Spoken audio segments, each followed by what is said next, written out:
Blog Talk Radio.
All right, good evening, everybody, and welcome to Golf Talk Live. I'm your host, Ted Odorico, and thank you for joining us here on another Thursday evening here on blogtalkradio.com's Golf Talk Live. And it's August 27th, almost another full month gone by, and most of you that have kids out there, I know all your kids are pretty much back to school now, so I'm sure you're breathing a sigh of relief, but we thank you for joining us tonight anyways. Got a great show for you tonight. We're live right now on the air on blogtalkradio.com. From 6 till 8 p.m. Central or 7 to 9 for those of you on the East Coast. Best way to find us, go to blogtalkradio.com. Up in the search key, type Golf Talk Live, and that will bring you to the network here. And if you're not able to join us live, no worries. Go to that link a little bit later on.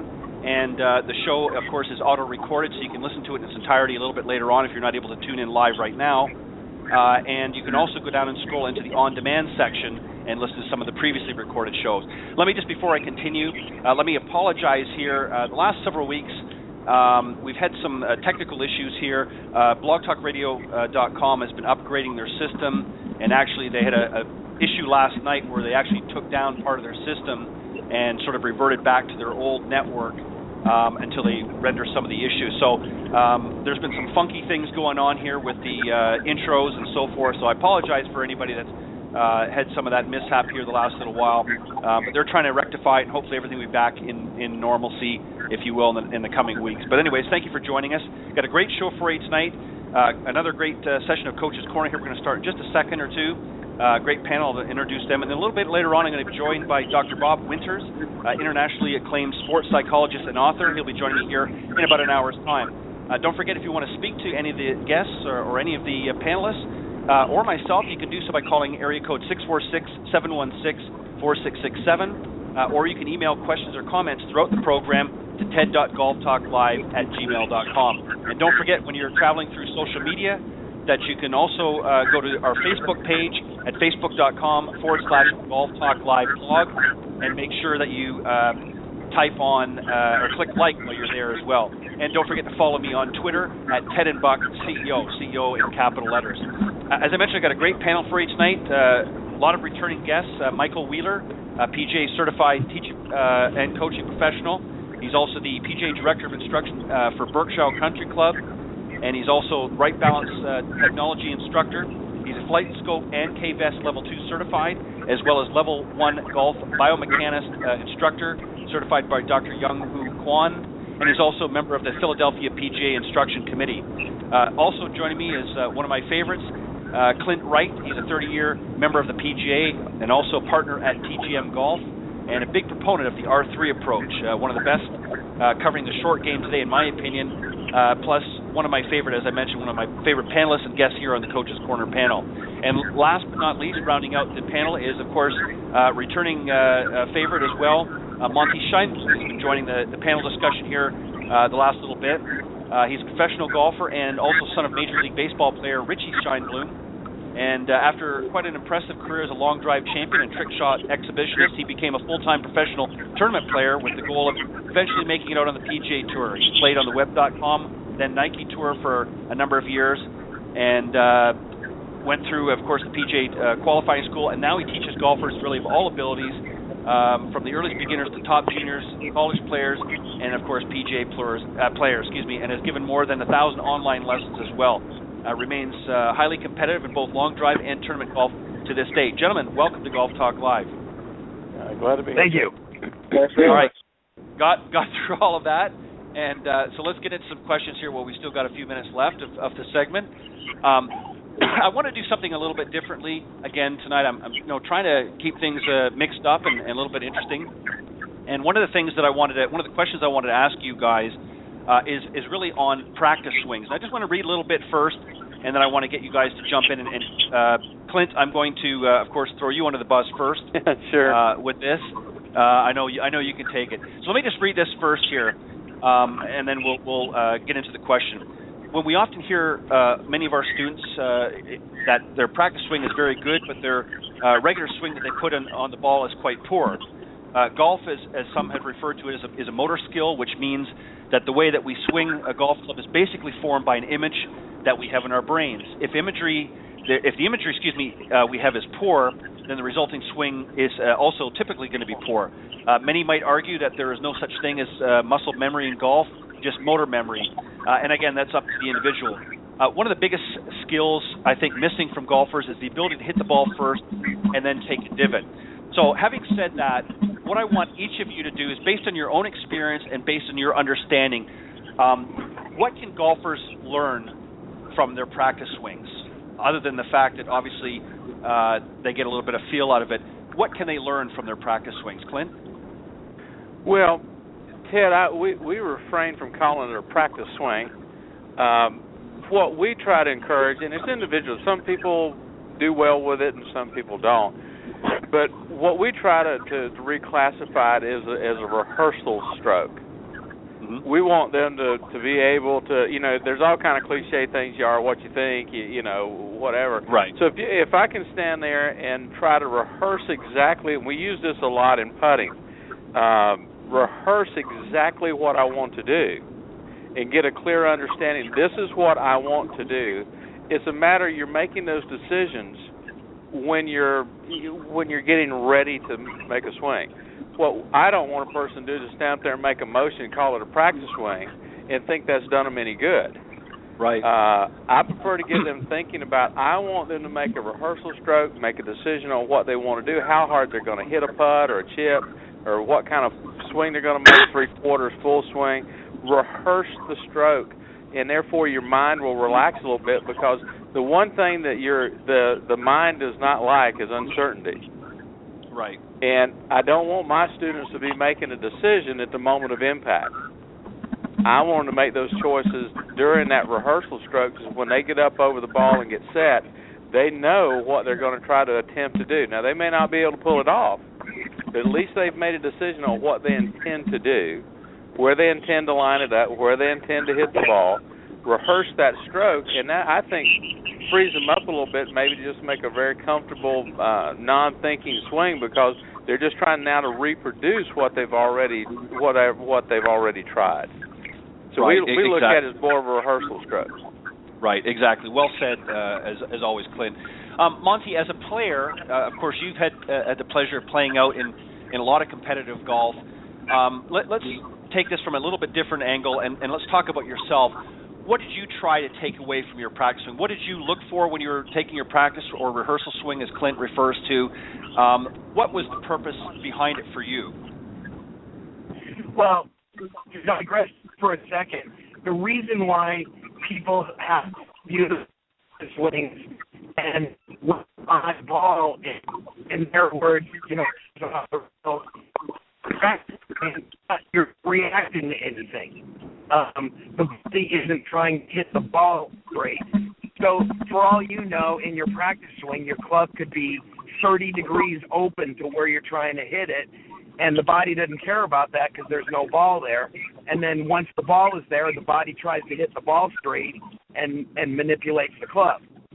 So that brings me to the answer to your question is, to me, practice swings are nothing more than a relaxing mechanism and part of your routine that gets you ready to hit the shot. To me, it has very little relevance as far as the actual mechanics of hitting the shot, because you're not reacting to an object like you are when you're hitting the ball. So, right. Whether it's some people, for me, it was just to loosen my body up and get relaxed, like, a hitter in the batter's box, with his little half swings. To me, it has very little mechanical value, and it's just part of your routine to get you ready to actually hit the ball. Well said as well. I missed a little bit of the very first part. There was a little bit of feedback, but I think we got most of that in. Thank you, Monte, as well. Michael, let me ask you again, similar to what I was asking of Clint. You're obviously working with a lot of different students. The practice swing is, or rehearsal, again, as Clint has referred to it, is an important part of really the preparation of getting ready to hit some good golf shots. So when you're working with your students and trying to get them to implement that into their practice routine, if you will, what are some things that you want them to feel or think about during that practice swing, if anything at all? I mean, if we're talking just practice swings in relation to how you're going to practice on the range, then I look at it as you're trying to make a nice smooth swing with good tempo, get into a nice balanced finish. I mean, that's it. I mean, I look at practice swings more, how Monte would describe it as, it's part of the routine, and sure. I use them in practice as well, but I look at it more on the golf course and talking about look, let's get this as part of your routine. As soon as you pull that club out of the bag, that's when your routine starts. So if you're waiting behind a slow group, don't pull the bag and stand around for a few minutes, make a bunch of practice swings, because then you're getting out of your routine. Make that right. practice swing be part of your routine. But I think the biggest thing that I look at practice swings for,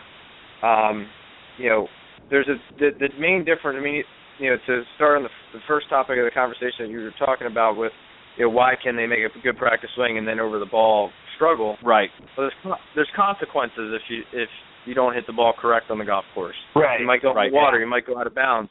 And to me, I mean, something that I learned from Dr. Winters, actually, it's kind of ironic that he's going to be on the show here later, and Dr. Gio Valiante, is most bad shots, in my opinion, from my experience playing, competing, and also teaching, most bad shots come from fear. If you're afraid of a result, whether it be knocking it in the water or something changes sure. your outlook, and you decide to try and hit a ball instead of make a swing and let the ball get in the way.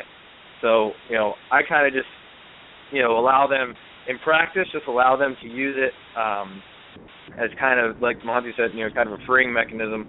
But, getting into a balanced finish, allow them to use that practice swing to give them confidence that they can make that move, and then just try and reproduce it over the golf ball. But I use it more effectively, I think, in playing lessons and on the golf course, teaching a student how a practice swing is a vital part of their pre-shot routine and how you can use that to try and eliminate some fear once you get over the ball, because once you get on the golf course, there's consequences. So you just need to manage that a little bit so you can hit better shots on the golf course.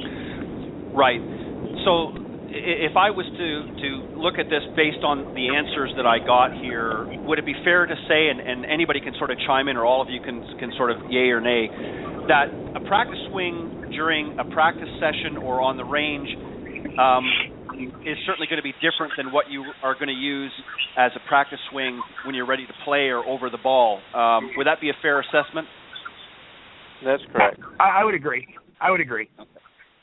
Because if you think about this for a second, and as I'm listening to all of you respond, the reason why I say that is during a round or a competitive motion, you're not wanting to put a lot of thought into things. You have your routine, you're going to go through your routine, and you're going to execute the shot. But on the practice swing, on the practice range, this is where you have the opportunity to take advantage of some of the things that you may feel or to look at alignment and things like that. So a practice swing on the range as opposed to a practice swing in regular play is certainly going to have different value for different circumstances, correct? Yes. Yeah, I agree. Okay, yeah. Perfect. All right, well then we've handled the practice swing. The reason why I wanted to ask that, guys, is because a lot of people, Clint, as I think you alluded to, and really all sort of alluded to a little bit, is a lot of people just get up there and it's kind of a motion, a swinging motion. They're not really gaining any benefit from it. And I think people need to understand the importance of the practice swing. It's not just there to loosen up and sort of get the muscles relaxed.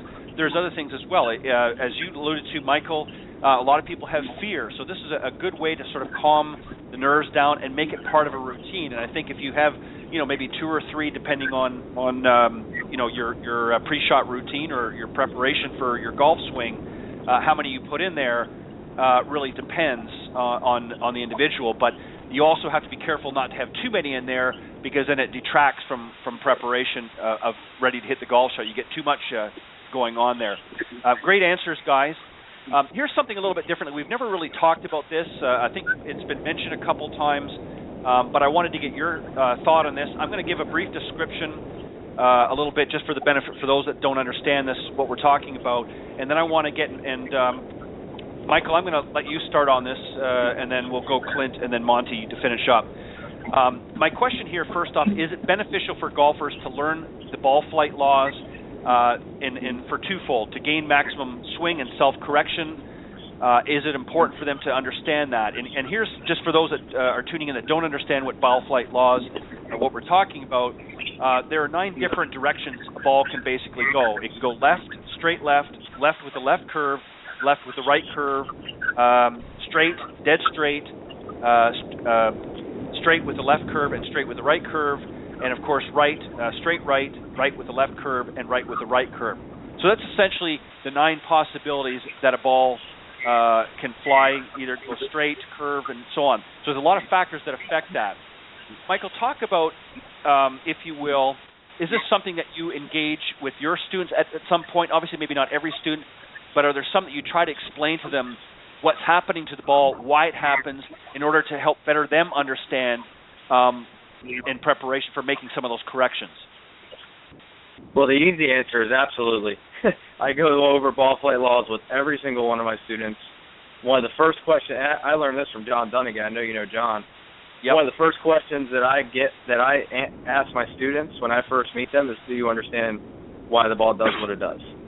I think understanding the ball flight laws, and like you said, there's 9 ways that the ball can fly, but you also have to add in, low, medium, high trajectory as well. Sure. And that exponentially increases the amount of different things a golf ball can do. But if you can understand the basics of, ball starts where the face is pointing, depending on the club, what percentage, for irons between 75 and 85% of the starting line is ball or is club, and then path from there, affects curvature.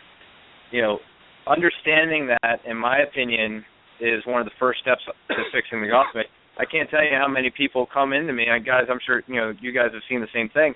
They're hitting big slices. They're like, well, the ball's curving right. I need to swing more left. I need to get it to stop curving right. I'm like, no, right. You're making it worse. Like, turn it sideways. I'm sorry, go ahead, Ted. They're overcorrecting. Yeah, absolutely. They're trying to make the ball go less right by swinging more left, and in reality, they're making the ball curve more to the right. So, if you were to reverse that and swing more in to out to the right, the ball is not going to curve as much to the right, which sounds counterproductive. But golf is a game of opposites. It's a 4-letter word for a reason. So, right. It's just a very tricky game. But if you can understand the concepts, in my opinion, that's the first step to understanding how to improve your golf swing. Because if you don't understand, if I'm trying to go over something with you, and it could be anything. We could be talking about path. We could be talking about face. We could be talking about turning your body. But if you don't understand what I'm talking about, you're not going to be able to do it because you're just guessing. You got to understand the concept. So I'll go through with my students that, if they miss it to the right, the ball starts right and then curves more to the right. I'm going to say, okay, well, why did that ball start right? And I want their answer to be face. Okay, now what controls the club face? And I want them to say hands. Your hands control where the club face goes. Anywhere the back of your left hand or the palm of your right goes is where the club face is going to be, assuming you have a good grip. Just little things like that I go through with all my students, regardless of if they're beginners or not. I mean, you look at the snag stuff even, and snag has those grips for the kids. Right on red, left on yellow kind of stuff. They're helping with a good grip. well, why can't we teach them that the ball starts with the club face is pointing when you hit it too? You know, it's a simple concept, but people, you know, get confused because you're thinking of different things. You know, ball goes right. Oh, well, I better swing more left to fix that. Well, no, let's do the opposite. Swing the way the ball is curving, and usually it'll go away, at least a little bit. Yeah, and Clint, a great answer, by the way, Michael. Thank you. Clint, let's also again change this up just a little bit, so we don't get repetitive here. But obviously, this is something I'm assuming that you have also talked with your students over the years a little bit about ball flight law. But do you have the students, when you're working with them in this category, do you have them help them to try and understand, as Michael just pointed out, if the ball goes right, starts right, and then curves further right, not only help them to understand that it's doing that, but also have them sort of analyze why it did that when you're explaining ball flight laws? Well, sure. I think that's kind of where Mike was at. That you're wanting them to understand the kind of the geometry and physics of the impact of the golf ball and what it, is cause and effect. Right. But I take a little bit different approach, with it. Okay. Is that I like to be able to watch them hit a few balls and see what the ball is doing, and then simply go to the ball flight loose to explain to them why it's doing this. And here's how we're going to correct it. We also deal with my biggest issue with most students is simply their misconception on what they're actually doing to make the ball go that way. Just like Mike was saying, it's contrary to the way they are. It's a game of opposites. But, it's very, very similar to the guy that's slicing the ball that thinks that the shaft of his club is too flexible. It's just the opposite. And so I basically try to take the student. I don't want to clutter their thought pattern up with, if you start the club out to the right, and you want to explain that as cause and effect, but I want them focusing on what their swing is producing to where we can correct it if necessary. Short game is where I use it the most, but in putting, it is the path and the face alignment. We get them on video, use everything we can to pinpoint it, to show them, hey, this is why you're lining up over here, because you got the putter face shut at impact. And a lot of things, the why is what we focus on. What are you doing? Individualize it to the student. What are you doing? Here's why this is happening, and here's the path we're going to take to correct it. So, I would agree with most everything Mike had to say, other than the fact that I don't really try to explain all of them to a student. I want them to focus on their individual ball flight and how we correct it. And Monte, just to sort of wrap it up, because I think we've kind of tackled that issue, but I just want to give you an opportunity to have some thoughts on it as well. Obviously, you're experiencing that with students that you're working with as well. Do you try to do things that help them to be able to self-correct a little bit when they're out on the golf course, so that when they do get faced with some of these situations where they're hitting a ball in a certain direction and it's not going the way that they intended, having that knowledge that you've instilled with them, do you sort of teach them little techniques on how to sort of overcome that, or is that something that you strictly keep on the range session and not let them take it out to the course? Well, I mean, it's to go along with what we have to add one more thing to this that can be really confusing is the gear effect of toe and heel hits as well. Right. I had a guy, to answer your question, is all of my clients, after their first lesson, they leave knowing why their big miss, the miss that they hit the most often, why that happened. So just to give a quick example along the discussion, a guy came to me knowing the ball flight laws, and he was hitting straight pulls with his wedges, and he assumed he had a very left path because he knew the ball flight laws.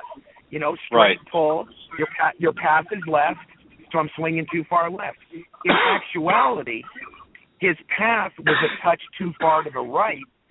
He was shutting the club face and hitting it very much in the heel, and since wedges don't curve very much, the launch monitor said he was too far right with a closed club face. So, just that was what I wanted to add to the discussion is there's another variable that we have to take into account when diagnosing the miss. Well said.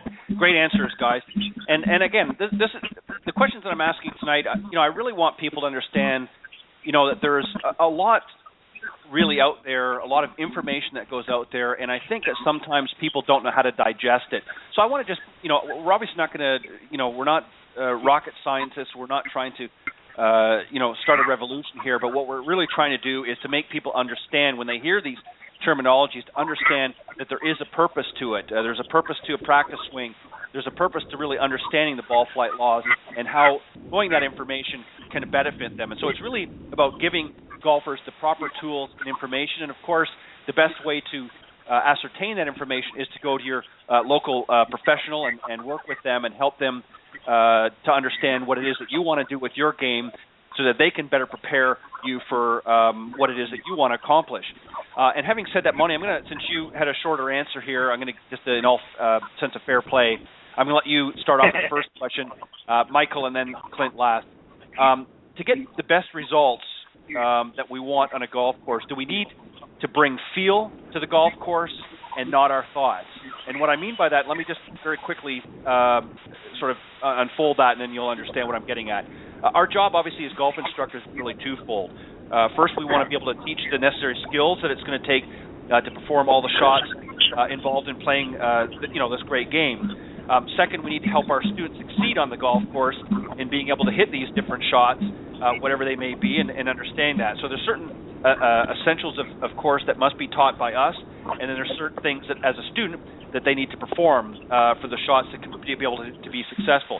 So having said that, in order to help them get their best results, do we need to bring feel to the golf course or thoughts? And if so, why? Well, okay, I can give a more general answer that answers this question. Is the best way to get better at golf, whether it's pre-shot routine, how you're going to think on the golf course, how you're going to manage your mechanics of your swing, and to answer your question, absolutely, is avoid the extremes. You can't go to the golf course and just say, I'm just going to swing my swing, and you start hitting slices, and you're like, well, I'm just going to swing my swing, and I have a slice today. And you also can't go to the course with a 17-step swing checklist. Right. I always try to teach all of my clients, all my students, from the beginners all the way up to the tour players, you need to have a couple, 2 or 3 different intents that INTENTS, not like I'm going to be really intense, that they know work for them, that create a fluid motion for them that they can fall back on. Like for me, I have a tendency to get stuck underneath really, really bad. So, my intents is I try to get my left arm off my chest to start my downswing. Or I'll try to get my right shoulder moving a little more toward the target instead of down. Simple, that things, you could call them feels, you could call them slight mechanical thoughts, but they're kind of a little of both. And, it's a good blend of both that kind of gets you on the right track and moving in the direction that your swing is supposed to move. And everybody should have a couple of those that over the course of practice on the range, they know they can go to that and they'll at least be competent. Right. Michael, well said, Monte. Thank you. Michael, what about you? In your, work that you're doing, what do you try to do to help the students in this process? I mean, obviously, Monte raises an interesting point. A lot of people come in with a 17-swing checklist, and they get out in the golf course. They're not in the range anymore, and a lot of times this is how they collapse. Is they get in there and they're thinking about, this position, that position, and this theory and that theory, and they get so much clutter. So is it time to bring the feel game more? And I know some people don't like to use that term, but is it a time really when they're going out in the course that they need to be more in a feel mode and less of a thought mode? And also, do you agree with, as Monte said, that maybe a couple of key points to bring with them in order to keep them in check and in balance? Yeah, I mean, I think, whether it's a feel or a thought, I personally don't care student to student if it's a feel or a thought. I personally like to play more with feel, but that's me. Some people like to play more with a swing thought or even a technical thought. I know some really good players that play really well with technical thoughts. But even still, they're not taking more than really one thought or one feel with them. I think, like Monte said, I encourage all my students to keep a notebook and write down at the end of every lesson, what feel or thought worked for them that day and what was the problem. So that way, if they're struggling, they can just go and I'm not around, they can go back to the book and say, hey, all right, 2 months ago I was having this issue and this thought worked. Let's give it a try. But I look at it, not every student is going to respond to the same thing. I mean, if every student were a nail, all we would need is a hammer, right? But not every student is a nail. You got everything. So you need to be able to respond to each student with something different, in my opinion. But the bottom line is, when you get out on the golf course, Monte mentioned this earlier. I mean, it needs to be more of a reactionary sport. I mean, if I gave you a ball and I said, hey, throw me this ball, you wouldn't think about all the mechanics of how to throw me the ball. You would look at your target and throw the ball to your target. So I think the closer you can get to that reactionary feeling, and I know, I played my best tournament golf when I'm not really thinking very much. I might have a swing thought with me or a feeling, but I'm still going to look at my target and react to my target. Once I get over the ball, I'm playing golf now. I'm not pulling a Tiger Woods and playing golf swing. I'm playing golf. Right. So I think that's really, really big in, as far as taking it to the golf course. And, it's just once you get over the ball, just trust it, have fun with it, and play a game. Bottom line is it's just a game. So have fun with it and pull the trigger. Exactly. Absolutely. Well said. Clint, I know you'll have some interesting thought here as well. Yeah, well, certainly, I always do. Well, I think to answer your original question, I mean, if you're thinking about just the golf swing, the actual moment that you're moving your body, the first law and the tenet of the R3 is you just take what you got today and do the best you can with it. And so that kind of leads us into a feel. When you're out playing, you're going to have to rely on rhythm and feel in your golf swing because your body moves faster than your mind thinks.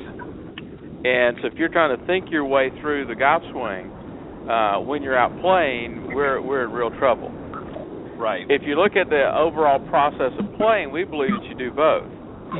Is that there's a tactical portion of the game, some strategy. You got to, determine what club you got to have and what kind of shots you're going to play, and make some decisions about what you intend to do. It's tactical. You watch the guys on television; they spend more time tactically thinking their way to a golf shot. They don't think their way through it; they think their way to it. And that's what we encourage people to do. We want to take what we got today. We've been out on the practice tee. We've been working. We got this thing figured out. We want to take that, and we want to take it to the golf course and test it out. See if it's going to hold up. And we certainly encourage our students to work more off of when you go out on the golf course, do your tactical thinking, work your way to the moment you're going to make the swing, and then rely on your body rhythm and tempo that you've been working on the range, along with your technique and some tactical some moves that you're wanting to work on. And Mike's right. I mean, there's two different types of people. You got people that do have the feel, but personally, I work on rhythm and timing, and my golf swing evolves around me keeping my spine in the right place. So I work on rhythm and timing and keeping my spine right. If I do that, my chances of getting a good result are pretty good. That other statement about, the only thing you can control is your effort. You can't control outcome. And, we want our players to play the odds. What do you do? What to feel? What are you trying to accomplish that's going to give you the best chance at hitting a reasonably successful golf shot? And understand that sometimes you're going to just flush it and it's going to go to the back of the green, and sometimes you're going to catch it a little thin and it ends up on the front of the green. But what's the things that are going to give you the best odds of playing a, we always call it a serviceable golf shot? Something that's going to get you where you can chip and putt or whatever. But we want to encourage them to take what you got, do the best you can with it, but think your way to. I guess I keep coming back to it all the time with my students. I want them to think their way to a shot, and then they gotta, feel their way through it. And obviously, I deal more with short games, so I'm dealing with people trying to figure out how hard they're going to hit a putt. How much break they're going to play, so they're tactically thinking about what they intend to do. But when they get up over the putt, they got to rely on some feel and rhythm. Right, exactly. So it's a little of both. Well said. Clint, I'm going to stay with you for a second here, just because it's gone full circle back to you anyways. Sure. With this question here, and then I've got a question that I've got for all of you as well that I think is going to be interesting. This was actually posed by a gentleman that was on the show here a few weeks ago, and I thought it was kind of an interesting question. I'm curious to see how you guys respond. But Clint, here's this question first. One of the most overlooked parts of the golf swing, I think, is proper weight placement, starting from the address position and continuing really through the entire swing. So balance, that falls into balance net, of course, as well. Some of the issues that arise from not being properly balanced as well is a lot of times people standing too far away from the ball cause a myriad of problems, as well as standing too close to the ball. How important is it, even in the short game, of not only having, I'm going to add this balance, not just weight distribution, but balance, if you will, to help create more solid shots. And what do golfers, I think, a lot of times misunderstand about balance? Well, obviously it's extremely important, because if I don't have my body balanced in a position to make a dynamic move either away from the ball and to the ball and all the way through it, my chances of repeating that are basically zero. I related a lot in my full swings that, balance is something you're not going to obtain during your golf swing. You better have it before you start, or you're not going to get it while you're moving. It's like, it's like riding a bicycle. I mean, if you don't have balance and can manage the movement, you're going to fall over and hurt yourself a lot of times. So balance and proper posturing and position in the beginning of whether it be a putt, a chip, a full swing, driver, or whatever it is the cornerstone or the foundation of any repeatable motion. And now personally, I set up, like I just alluded to a minute ago, I have trouble with my spine moving away from the target on the downswing. So I set up a little bit more on my left side. Mm-hmm. But that's me personally. And I think we find that discovery through getting a person to just get balanced. And what I like to be able to do in a full swing is I want a person to take their posture position and be able to resist me pushing them from any direction. Okay? Right. So if you stand up there and you got your feet slightly wide on your hips, you're tilted over, you got your hips tilted, your arms are hanging down underneath there, you got that club set up where it's a natural hang of your arms right up underneath your shoulder joints. If I came and gave you a little push from the right or the left, can you resist me? Can you resist me from the back or the front? If they can resist me from all four angles, I assume they're well balanced and in control. Right. And that's just a little drill that we use to help them understand what being in a position to control their body while in motion is critical. Because if they're a little off kilter and I can push them over from the right, then they're going to have a hard time getting back to the ball because they're starting at a disadvantage from controlling their body motion. So, to answer the question the long way around, it's vital that they're well balanced, but that's how we try to determine, or I do, is just kind of give them a little push from all directions and see if they can resist. And I think that's a good drill for a person on the practice tee to get their friend or their buddy or their instructor to do that for them to find out if they're ready. Well said. Monte, obviously as a player, in order to play your best golf, you've got to be in balance, and this is something I'm sure that you articulate with a lot of the clients that you work with.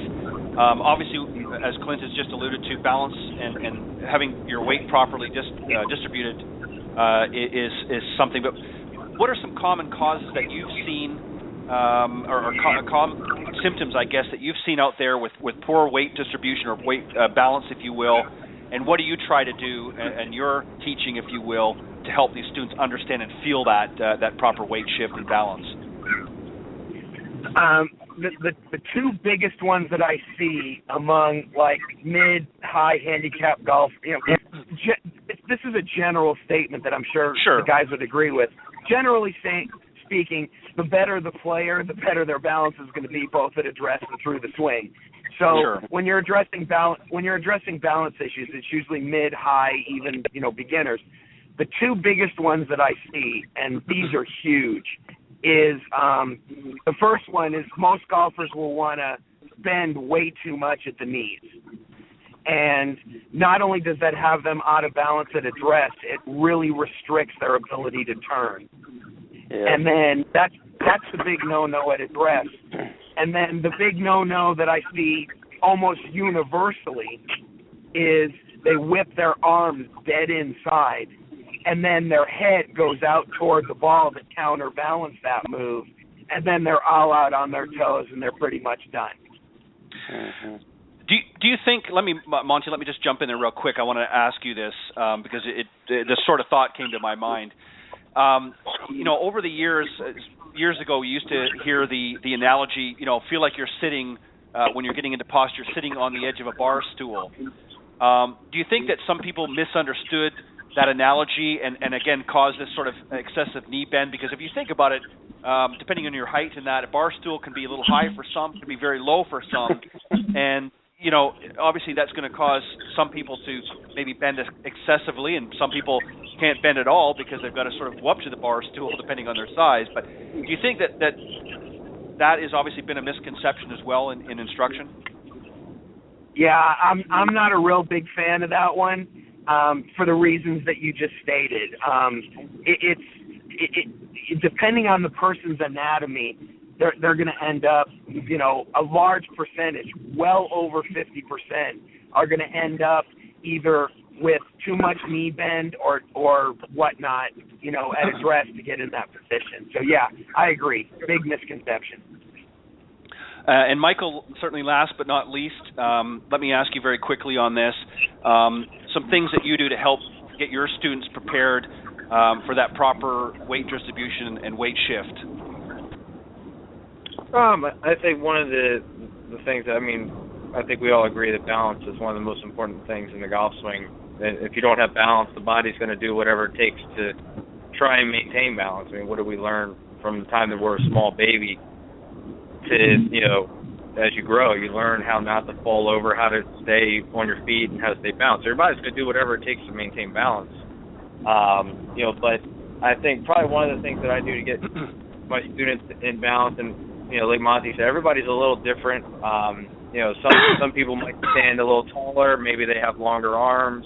Some people might have to bend over more. It varies person to person. But I'll have them take their grip, get up to the ball, get their distance from the ball, then go ahead and stand up, keep their grip, hold the club out in front of you with fairly straight, with a straight left arm. Just pretend you're setting up to a ball that's like, up on a big tall tee, and then just squat a little bit, kind of stick your butt out a little bit, engage your glutes, engage your core, and then from there, bend from the waist from there, and that way, you got a little bit of knee flex, which, fixes, for most people would fix the problem of bending your knees too much, which Monty hit, and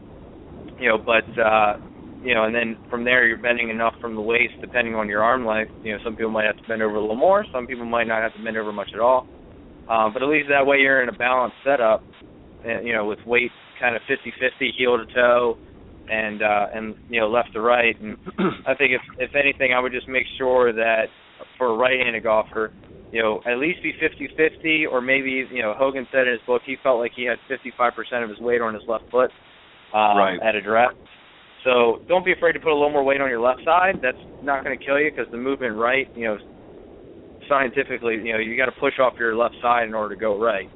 I think all biomechanists agree on that. So I think that's personally why Hogan would say he liked to feel 55% of his weight on his left side. And when you look at the PGA Tour, most of them are set up with 50-50 or maybe a little bit left, and those guys that are set up 50-50, a lot of them have a forward press to get the golf swing started too. So don't be afraid to get a little bit of weight left in the beginning. It won't kill you. Right.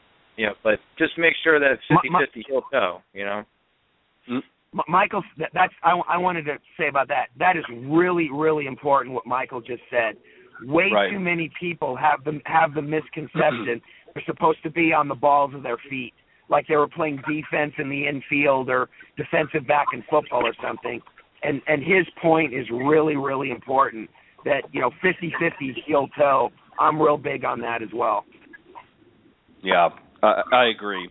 I think there's been a lot of things, and I think as instruction and the industry starts to evolve, I think some of those old, and I'm not suggesting that they're necessarily wrong, but I think people are having a better understanding of what it was really trying to be articulated, 30, 40 years ago in the golf industry, and I think people are looking at it a little bit differently today, and that's why I brought that up, that bar stools, because that's something you used to hear a lot about, and you don't really hear about it in golf instruction much anymore, except for maybe with some of the veterans and that have been around, kind of like that. And there's nothing wrong with that, but I think people have to understand is we're all different, we're all built differently.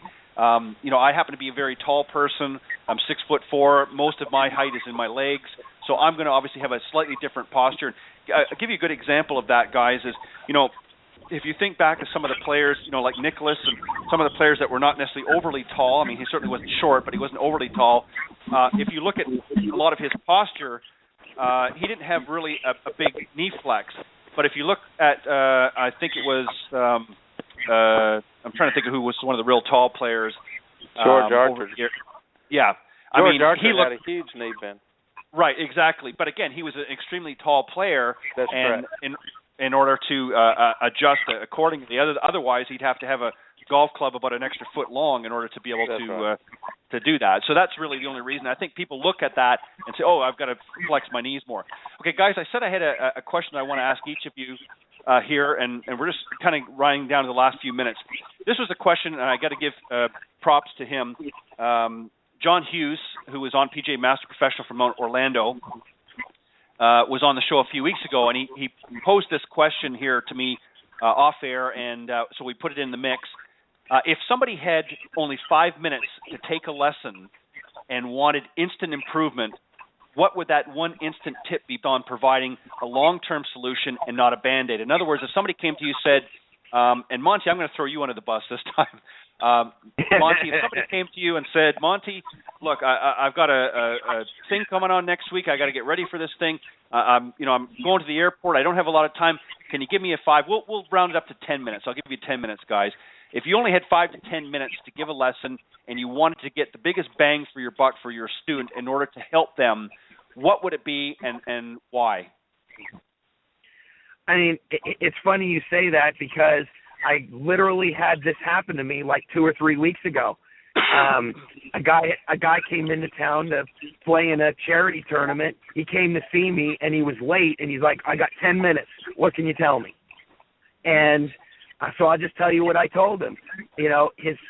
His setup was not very good, and it was basically the conversation we just had for the last 10 minutes. Be in balance, have the spine in a position where you can rotate around it, and you're in balance.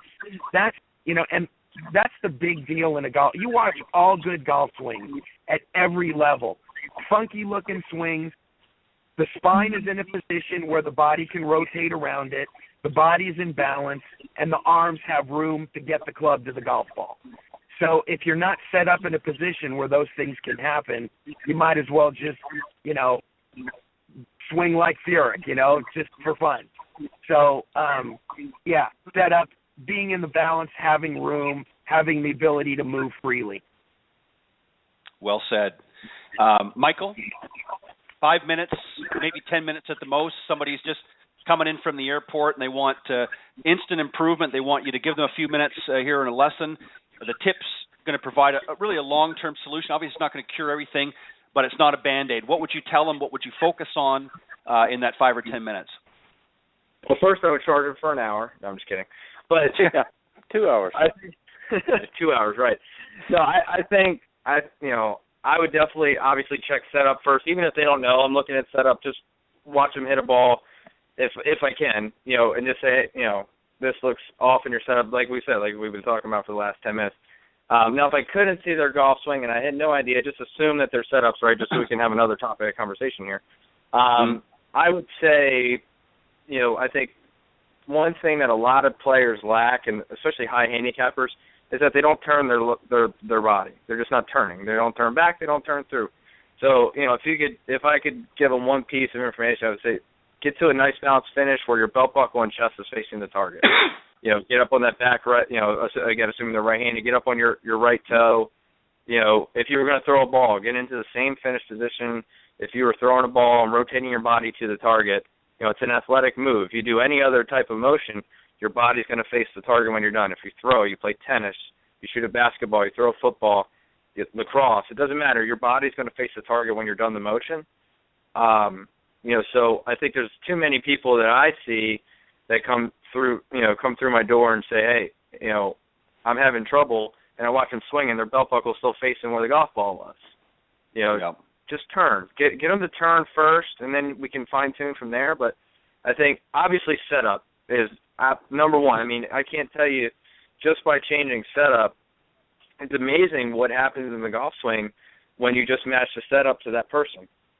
Everybody's going to have a little different setup. You go to a tour event, you're not going to see two guys really set up the same way or swing the same way. It's going to be slight variation, but get them set up well and then turn. You look at a good ball striker, you're not going to see one of those guys not turn their lower body to the target. They're all going to turn their chest and their body to the target when they're done.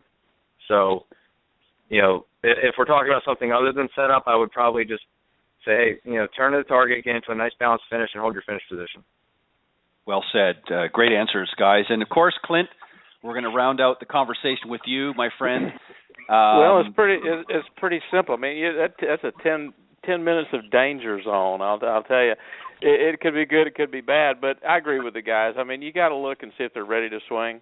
That's the quickest thing to do. You give them a better chance if you can get them kind of watch them swing. Try to get them set up to match their swing that they're making, because you're not going to make a big wholesale change in their movement in 10 minutes. But if you can match their setup with their motion a little bit, they may have a chance of having a decent round that day.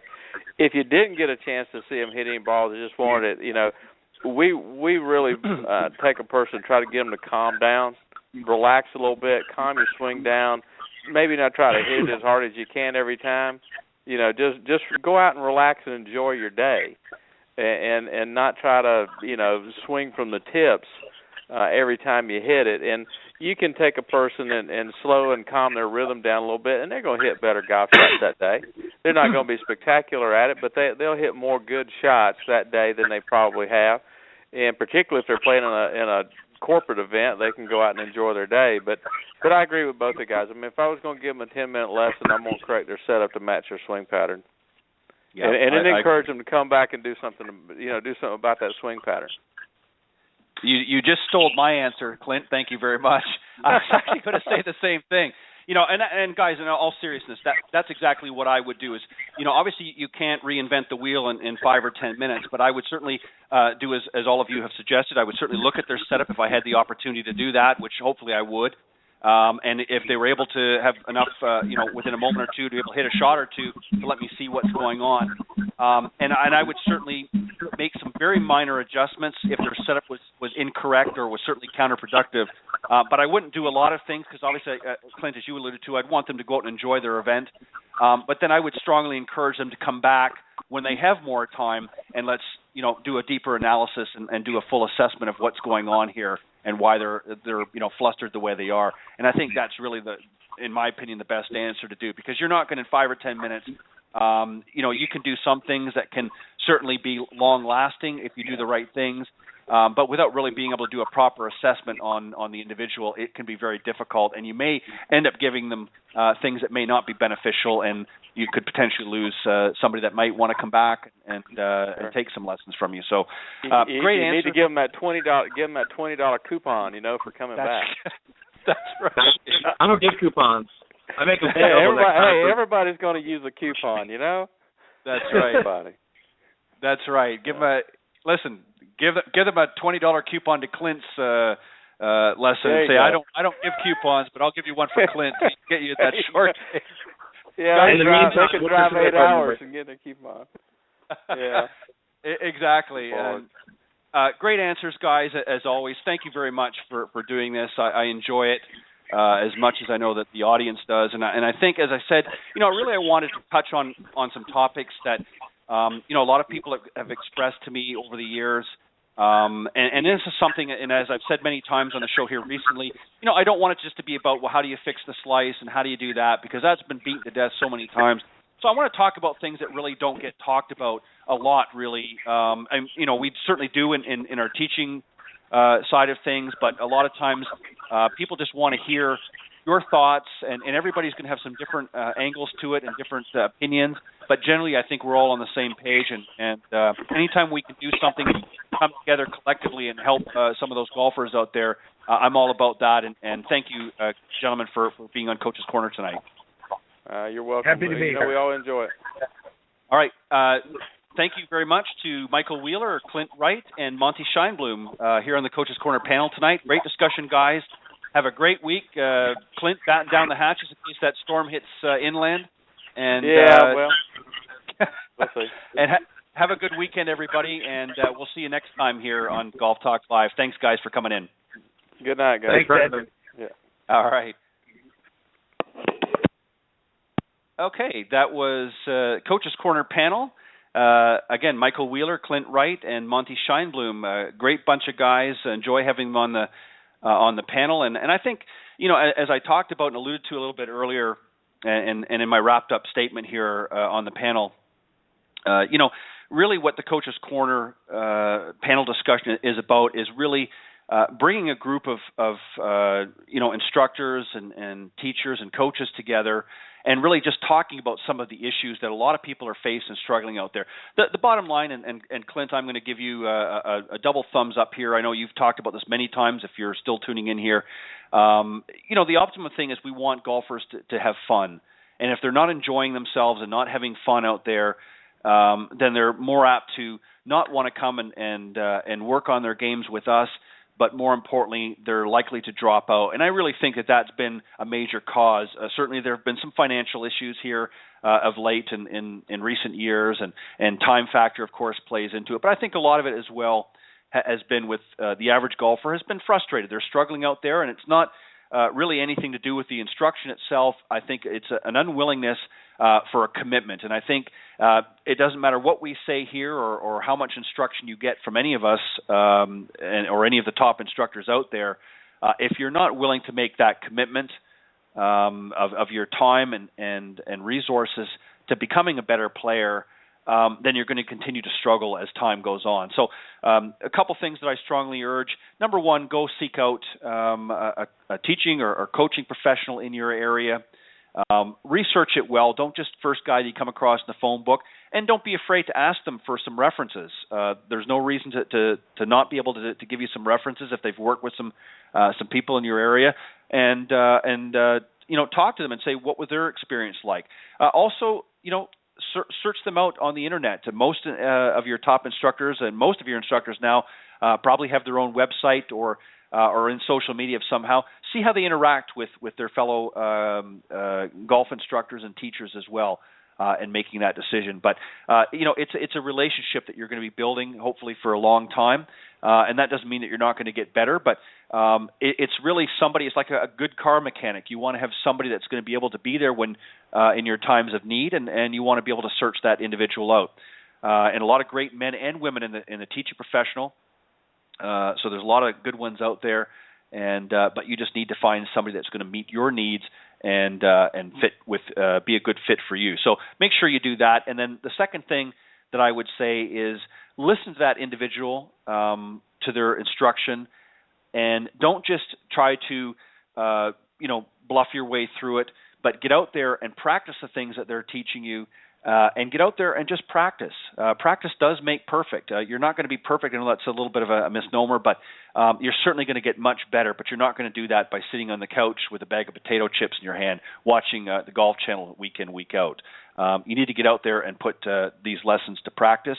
and get out there in the golf course, not just the driving range, but get out there in the golf course as well and work on all aspects of the game, not just the physical side, but the mental side and the emotional side. And speaking of which, we're going to be talking to a gentleman here, Dr. Bob Winters, going to be coming on here in just a moment, just waiting for him to chime in. And he's going to be talking to us a little bit about the psychological side of golf. And he's written some great books and publications. We're going to talk about his latest book that's out now. And we'll just, as I said, just waiting here for a moment or two for him to chime in. Just remember, guys, that Golf Talk Live, of course, is live every Thursday evening from 6 to 8 p.m. Central Standard Time. That's 7 to 9 for you on the East Coast and 4 to 6 for those of you on Pacific Time. Best way to find us, go to blogtalkradio.com. Up in the search key, type Golf Talk Live, and you'll find us there. And if you're not able to tune in on Thursdays live because you have other commitments, not a problem. Just go to blogtalkradio.com/Golf Talk Live. And when you get to the main page, scroll down, you'll see an on-demand section. And in that section there are all of the previously aired broadcasts, including tonight's will be there a little bit later on after the live broadcast has ended.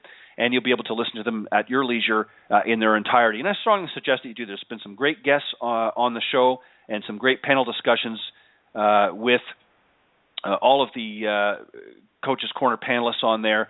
And so if you're not able to tune in live, not a problem. Go to blogtalkradio.com/Golf Talk Live, and you'll be able to listen to the episodes, if you will, at your leisure and at your convenience. But thank you for those of you that are able to tune in live tonight. I appreciate it.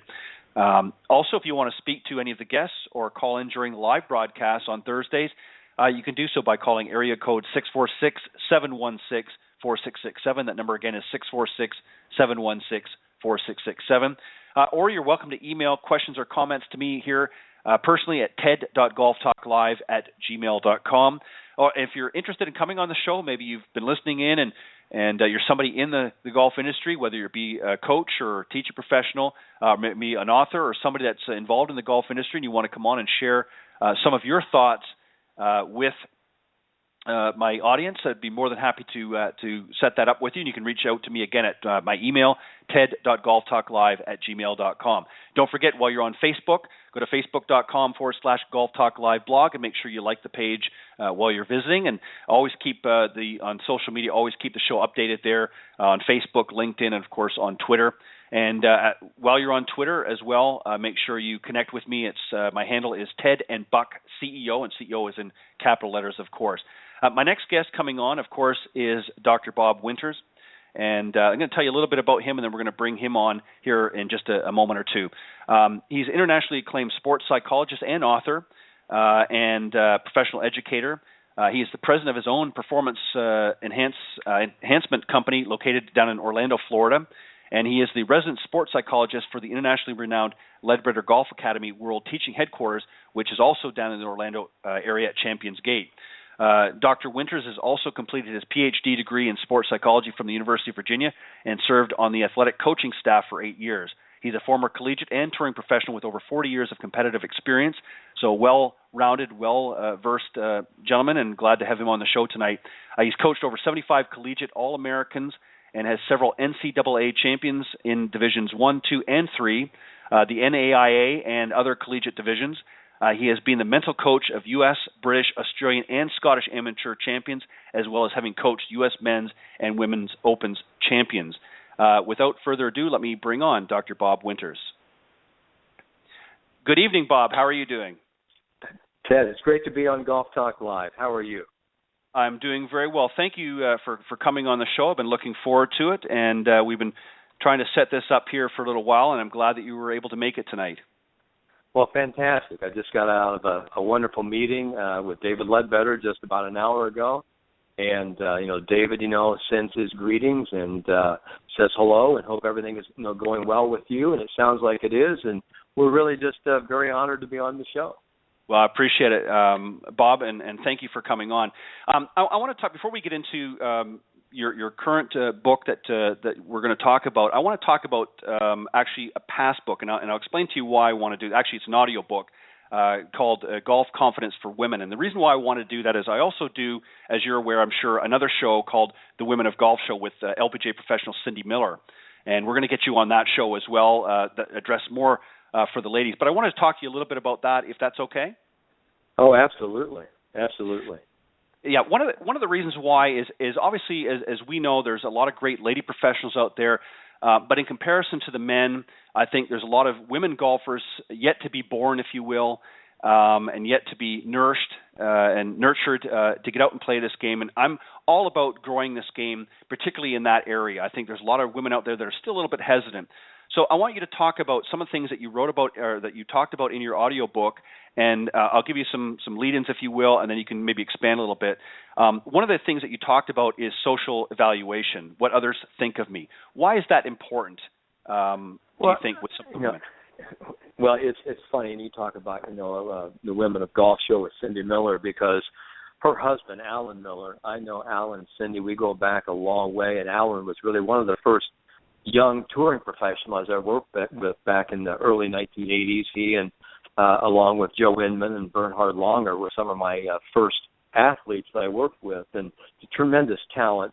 And it sort of led to me, this wonderful career in sports psychology and sports vision, to work, with great men and women professionals and now juniors and college players over the last 30 years.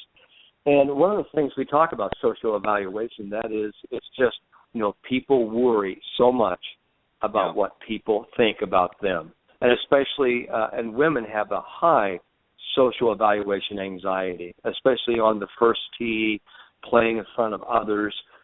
It really distracts them from actually going out and enjoying the game. And one of the first things I'm always trying to help all players, and especially, my women golfers, is to realize this is your time. It's your nickel. It's just about you, your ball, and the target, and just let everyone else go. And it's hard to compartmentalize that concept. But, the first thing that if I can get, a player, and especially a woman golfer, who is a little bit nervous in playing in front of others, other gender, in front of a male audience, they get, tend to be a little bit, tight. But I think it's a very common human being issue more than it's just, a male-woman issue. It's just everyone has this high social evaluation anxiety, but I see it a lot. And I see it also in a comparison mode. A lot of, women golfers who play at the club level or even at a highly, competitive or recreational level, they're always, wondering, what is the other player doing? What do I need to do in order to have an edge on her? Or why is she so much better than me? So there's just a lot of questions they ask themselves. Well, and I think also, and you're exactly right, and I think the other thing, too, that a lot of women, and going to the issue that you talked about here, when faced with, stepping up in front of a male audience, if you will, it's their turn to hit, and that was sort of going to be my next point, is obviously there's a big intimidation factor. If you go back 20 or 30 years, and I'm excluding the professional level, of course, I'm talking about the amateur level. When I look at myself, when I was sort of up and coming, I didn't mind going to a golf course if I was by myself and jumping in, with a threesome or a twosome, and it didn't bother me. But for a lot of women that are still fairly new to the game, that's a very intimidating thing to be able to jump in, because the majority of the groups that are out there still tend to be male-dominated. So for a woman to say, okay, I'd like to join your foursome, right away, this all anxiety, as you said, comes in. So how do you help some of these ladies overcome those fears? Well, one of the first things is you have to have a personal playing philosophy that says, when I step onto the golf course, who am I in control of? Do I control other people's thoughts? Do I control their perspective? Do I control their evaluations? And first of all, you say, no, the only person I can control is me. And I think to address, some of these issues is that when a woman jumps in or is playing with, male partners, the male partners are playing maybe from the black or the blue or the white tees, and now we move up to the forward tees or the lady tees, whichever tees they're playing from, and Sure. It's a separate tee. It's as if all eyes are on me. Everyone's looking at me. And, it sort of creates a feeling of golfing paranoia. And so that sort of tightens them up a little bit. So what I always try to do is I try to help them say, listen, we're going to actually go through our shot routine, our one-shot mindset here. And as we step on the tee, what we're looking forward at the target, and we're actually adhering to our routine, and we're actually making that our security blanket, because all we want to do now is focus on what needs to be done with this shot, nothing else, nothing more, and let's do that. So I'm all about focusing on execution. I'm not telling them I want you, to have great self-talk and when you're up there, or tell yourself to be positive. I'm telling them execute your game plan, your shot plan right now. And if you can focus on execution, it's amazing how they tend to be very successful. And that success builds more success. And the residue of all that is really what we call golfing confidence. Yeah, and this is something that I think that, more and more, and I'm glad you mentioned Cindy. I've certainly didn't know Cindy a lot before that. I certainly knew who she was and whatnot, but before we really started working on the other program, really didn't have a lot of insight into Cindy Miller that much. But boy, I'll tell you, she's one of the hardest working women in golf today, in my opinion. I mean, she's just go, and just loves and has a great passion for this game, so much to the point that she actually spends a lot of time really helping to grow this game and giving and wanting to give back. And I'm sure a lot of times has to sacrifice her own game in order to do that. And that's obviously a personal choice, but she's certainly a very strong individual. And something that we've talked about on the show in the beginning was about sort of the mental capacity and sort of being mentally prepared for playing. So this is something, too, that I want you to talk about with students. We'll focus on the women right now, and then we'll get in when we talk about your other book a little bit more, but in a general term. But for women, what are some of the things that you try to do to get them mentally prepared for playing golf? Well, it's pretty much it's the same I would say the same recipe, but every person is like a book, and every person's golf game is like their own novel. So I mean, where a lot of the chapters and the themes are similar, each person, each woman golfer is going to be a little bit different. So I'm always going to ask them, what is it that you want to achieve for today? What would be a nice little mini goal today? And really, what is your sort of personal mission statement? What do you actually expect of yourself when you step in that first tee? So we kind of set, those priorities. And then we say, this is what we're going to do. Because when I give, a woman golfer or any golfer an action plan, that action plan gets them through the doubt. It gets them through the trepidation and the fear, because what we know is that our own self-doubt is our greatest personal interference. And if I could get them to actually remove the doubt and have an action plan that gets them to some type of positive proficiency, that is really what creates confidence. That creates enjoyment. The enjoyment of the game comes from hitting good shots. It's having some success. And whether it's partial reinforcement, and it's just every now and then, but those are the shots that bring you back, and it's also those shots that build future confidence. So, specifically, we try to have them have a great pre-round warm-up. I like for them to have a 2 or 3 hole simulation where they're already sort of warming up on the range before they go to the first tee. So when they go to the first tee, it isn't like, okay, I got to tee it up now. No, they're already in the process of hitting shots, selecting targets, and they've already warmed up their mind and their emotions for playing a great game of golf. And those are just a couple of little things we do. But it's sort of different strokes for different folks. Each person's going to be different, and they're going to need different mental tools. Yeah, and fear is something that I think that creeps into everybody's mind. Fear of being accepted, is obviously something that, and it's a societal thing. It's not just, here in golf, but a fear of acceptance, but also a sort of sense of belonging in the group, if you will.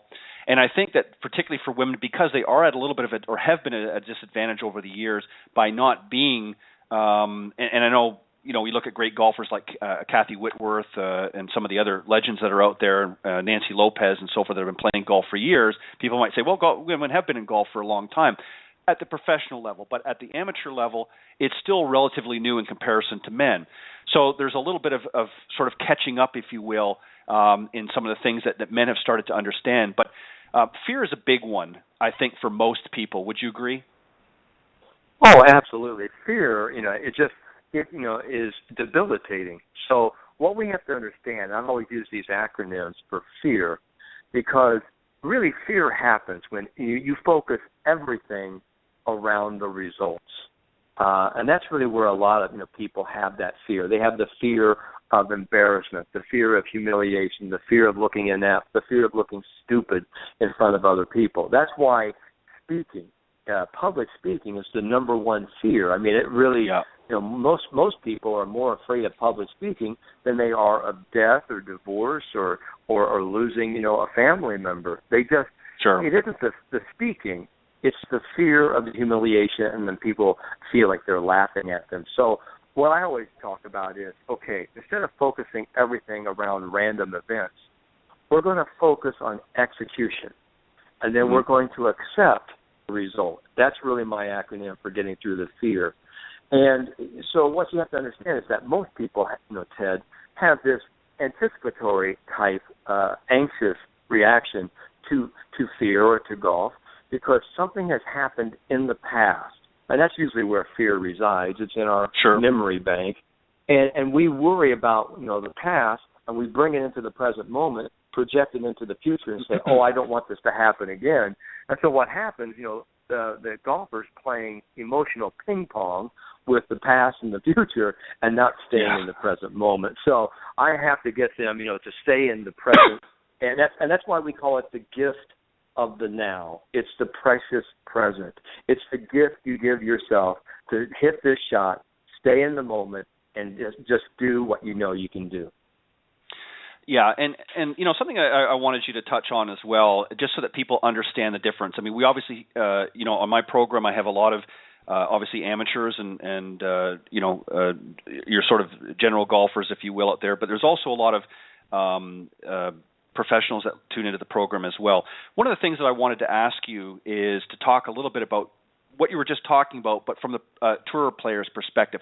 What are some of the fears? What's the difference in fear, if you will, that maybe an amateur has, which you've just explained, as opposed to a tour player? What fears do the tour players have? It's funny that you asked that, Ted, because the tour players have the same fears that most amateurs have. That's really what my new book was about, Mistake-Free Golf, First Aid for Your Golfing Brain. The great Jack Nicklaus, one time said, he said his greatest fear was stepping up on the first tee of a tournament and topping it, just absolutely dead topping it. And as a tour professional, I remember I did this in my second, professional tournament. It was out on the second tour, and I actually just dubbed it off the tee. And I was playing a particular ball at the time, many, many years ago, and I turned around and looked at my caddy, because there's about 10 people there on the tee, and I think it was in a couple of groups. And as soon as I topped it off the tee, I heard this, I heard, people groan. And I finally looked at my caddy, and I said, wow, that ball, that particular style of ball doesn't go very far, does it? And everybody started laughing, because that's all you can do. I mean, the result, it is what it is. And so you have to accept it and move on. But when we start talking about, the tour players having fear, their fears is this. Their greatest fear is that they will not be able to get the talent out of their body onto the golf course, meaning that their potential for greatness has never been actualized. And they play all of these great rounds, and they come down the stretch, and they always ask themselves, will I be able to handle it, or am I going to throw up under the pressure? Am I going to be clutch, or am I actually going to go out the window? So that's the fear right there. I think all amateurs have that. But let's make no mistake about this, Ted, is that everyone has fear to a lesser or greater degree. I mean, everyone experiences these same things. We're all human beings. So I think that needs to be, clarified. Yeah, and I knew that you were going to say that, and I think that a lot of people, and it's interesting that you bring up, topping the ball, because, when we watch, I'm obviously a teach professional as well, so I see this all the time, even at the with some of the lower handicap players that I work with.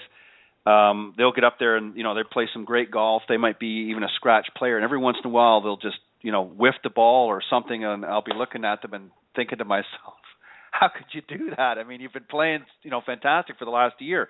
But it happens to the best of players. And I think really something that a lot of amateurs, some of the higher handicappers don't see, because obviously through some very creative editing on the Golf Channel and some of the other networks that we watch these great players, we don't see shots like that. We might see it, out of bounds, or we might see, the ball ends up in deep rough somewhere, but we don't see a player whiffing it off the tee or doing something like that. So it's unrelatable when we see a Tiger Woods, or we see a Justin Rose or Greg Norman or some of these other great players, Jack Nicklaus.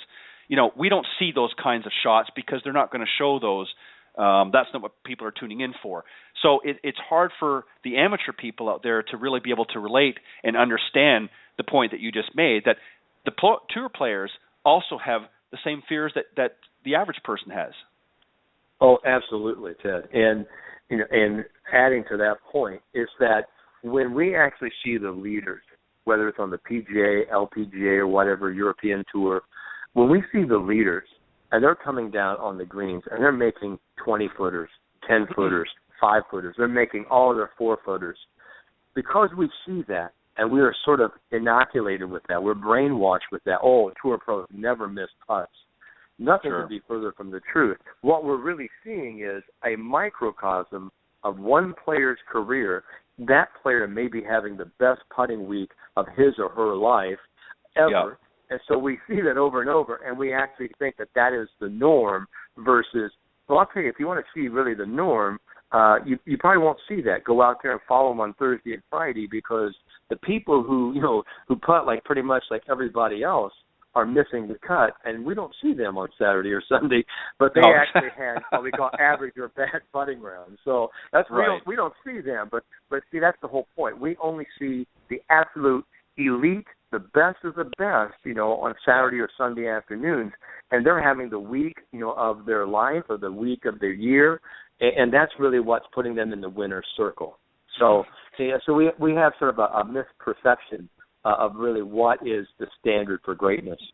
What are some things, and you're exactly right, and as I said, those, I think, in the profession understand that, because we're around that all the time, and we understand that, everybody's not going to be on their game week in, week out. Some players might have a streak of 2 or 3 weeks that they can string together and have some fantastic golf, and then all of a sudden they'll drift in the sunset, for the next month or two, and you think, what happened to so-and-so, or where did they go? They were doing so well.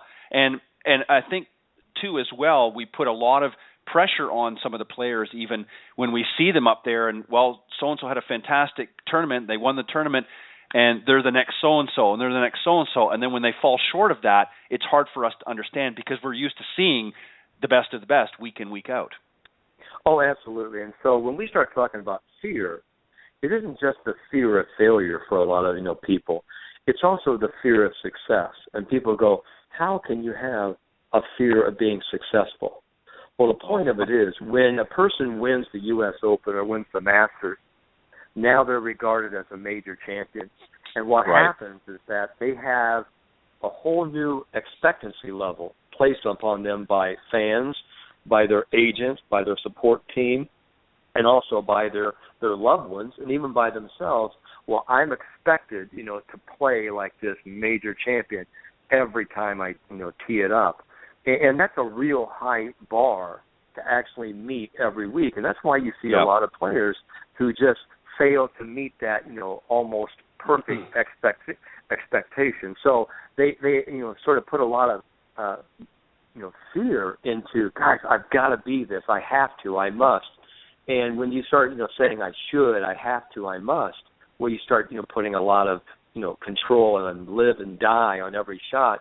And that's why you see a lot of players who win a major championship or win a tour event, and some really love it. Some say, okay, that's all I have to do, just go play golf.